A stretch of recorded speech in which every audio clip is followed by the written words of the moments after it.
How do you identify detritus on a marine beach?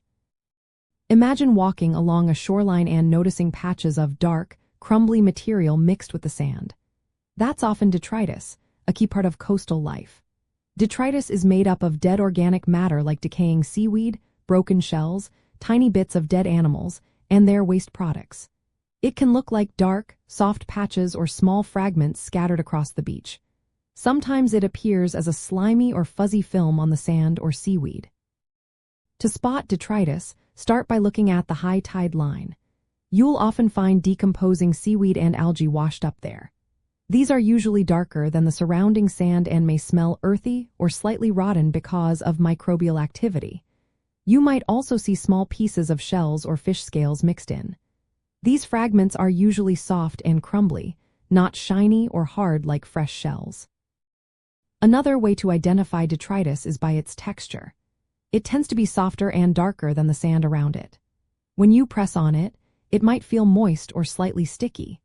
Sometimes, microbial films or fungal growth can be seen on the surface, breaking down the organic material further.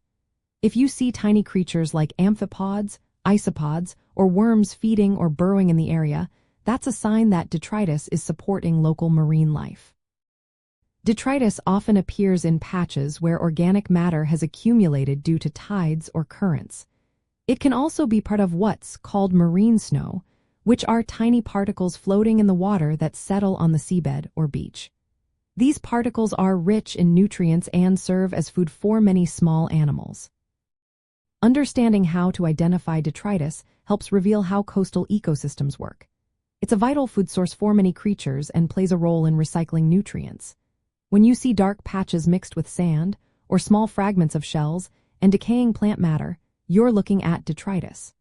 Recognizing it shows how energy flows through the oceans as habitats and how life depends on decomposed organic material. So next time you're at the beach, keep an eye out for these signs. They tell a story of life, decay, and renewal right there on the shoreline.